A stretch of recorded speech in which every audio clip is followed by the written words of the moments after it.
Well, hello, welcome to SquishiVision, where I'm going to give my live post-watch reaction to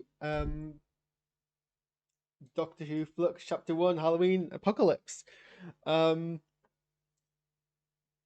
so this is I've just been watching episodes. This is my immediate thoughts, having just watched it, about any kind of chance to rewatch it, go into any detail. But wow, what an opening to a series, to a mini series, to a six-part show.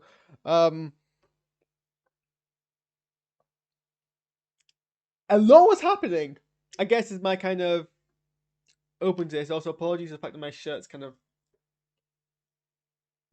triggering the green screen effect. I didn't realize that there was well, there actually isn't any green in this top, but apparently the blue is close enough. Um, well, yeah. So okay, well, let's start with the opening. The opening was great. I know I derided the effects when I looked at the trailer. I did my reaction to the trailer. And I don't know if the effects were any better on release, but the actual what was happening was quite funny, to be honest. It was actually quite amusing, and I did enjoy it. Um, and then we get an introduction to Dan, whose entire, I guess, character backstory is he is Scouse, likes to help people, and is poor, and that's basically his defining features of the character. Which, I mean, aren't nuanced or deep, but for a Doctor Companion, does it need to be? Not really. I mean, what did Rose have when she started? Pretty much that she was working class, ordinary person. So I guess it's kind of fine. Um, Maybe a bit too on the nose, but maybe that's just me being too used to kind of other characters and other things having, it doesn't have to be, it doesn't have to be in complex detail, so that's fine. And a lot of the things didn't spell out. No one flatly had to be like, I mean, there was some parts when they were a bit like, you're too proud or you're too giving, but other than the bio was, I guess, all right. I mean, they're really playing up the fact that he's a scouse, but I guess you know that's probably John Bishop's sole selling point as a person. So that's unfair. Okay, then yeah, the rest of the episode is just like a lot of things are happening, and I'm seeing the TARDIS posting reaction discussion post and some of the comments on it now, and things are varying from it was very good to it was too confusing, to yeah, to I don't know if it made any sense. To be fair, I was struggling to keep up, but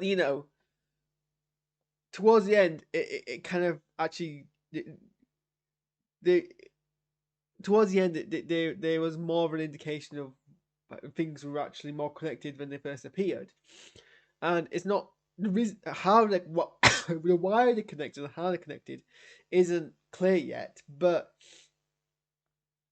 it's setting up the fact that I don't think we're meant to understand. And I think that's we're going to be work on the assumption they're meant to understand more of what's going on, and then they're meant to understand what's going on. They're going to be frustrating. I think it's bad storytelling because they don't understand what's going on, but sometimes you're not meant to understand what's going on until later on. And I think it's clearly indicating that it's giving us bits, it's giving us threads of things, and it's giving us an indication of how they interconnect, but not know how and how. And we just have to be patient. To be honest, we just have to wait and see what all this actually points towards. Um, and this is actually very much like, I mean, this episode felt a lot like classic Who, in that respect, especially how especially the cliffhanger, but also the fact that a lot of classic Doctor Who episodes would often have, like, not strict speaking ABC plots, but because they're connected, but they would you'd follow the Doctor investigating one thing, you'd follow another character having things happen to them, you follow another character things happening to them, and then the stories would sometimes then eventually connect. Normally, not into like the third or fourth part in a 4 or 5 part series. So the fact that there's like complete independent storylines happening, um, isn't a problem, and I think it's a great thing. I think it's something that old Doctor Who did And it's great to see it translated into a modern TV perspective. And actually, I think it worked. Um, I think it's gonna be a lot of people watching it and like being like, "Oh, screw this! It's not." I think it's. I think what happened here is a very divisive storytelling technique, and maybe it's no Doctor Who news right now, but it's definitely a bold strategy. And I actually am all down for it. Um, I loved. I might mispronounce the name. Casanova, the lupin creature. I just love like he was just there with what I think. Well, I mean, it sounds like a kind of a very central Yorkshire thick accent. Um, that was I think funny.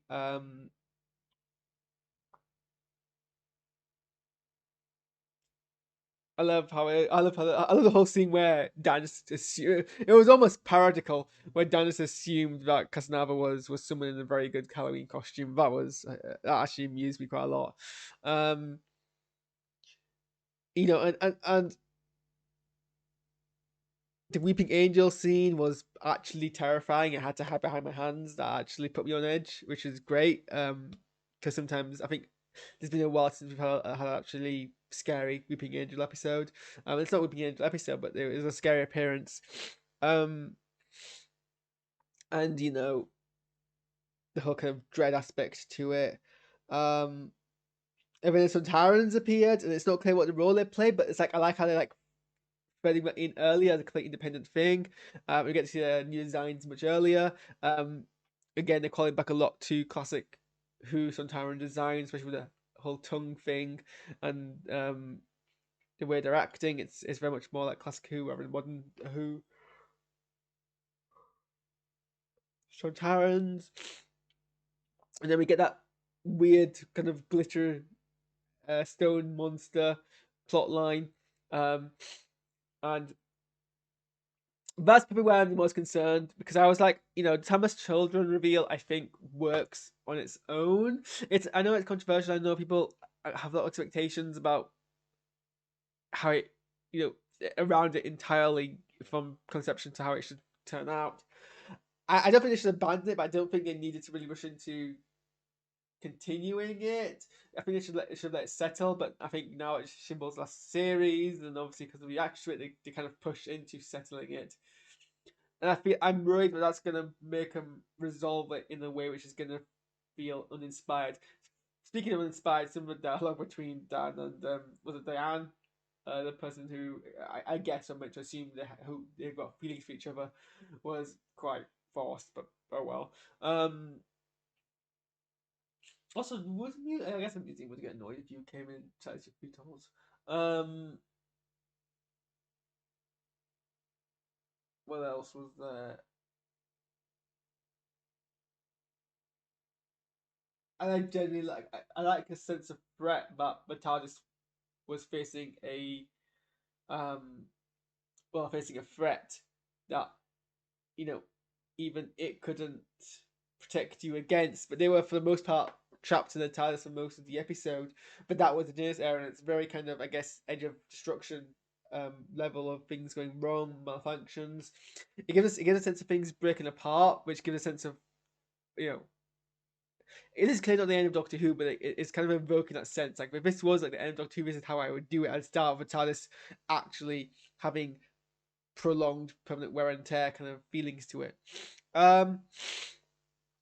And then I think the ending sets up a quite interesting.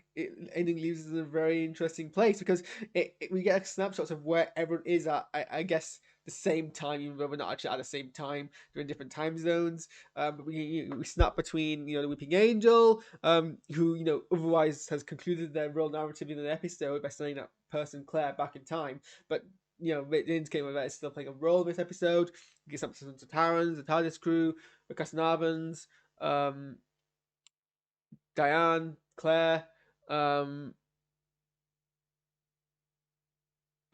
also the old the 1800s on whenever it was Liverpool construction site, which isn't explained either. But then we get a flashback to it at the end to remind us that it's still an important part of the plot, and I think that's actually that's very interesting. So in a sense, it's kind of hand holding us. But I get a feeling a lot of people are going to miss that, and I don't know. This is going to sound really pretentious of me, but I think a lot of people are used to a certain form of storytelling. So once you change up storytelling, they assume that them as the audience aren't, because they're not changing as a consumer of the art. They're assuming that the art is doing it wrong. But I don't know. I feel like if you've watched kind of Doctor Who of a different era, if you've watched classic Doctor Who, you will be used to different storytelling mythologies. And I just think it's simply telling. This is meant to be this is a 6-part story. If you don't understand a story, a sixth of the way through, that's fine. That's not even halfway through the first act in the 3-act structure, and it's not even the first act of a 5-act structure. That's fine. I think if by the second of, but think of what the story's been telling you. Claim there's a mystery here, and you don't want a mystery to be obvious from the first episode, because then where are the rest of the stakes?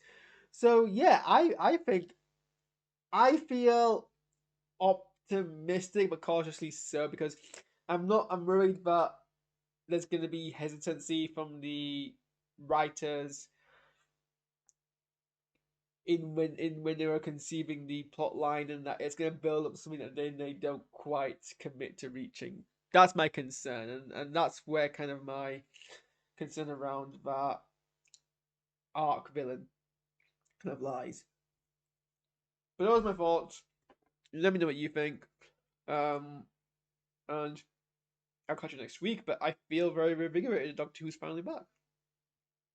Thanks for watching. I'll see you then.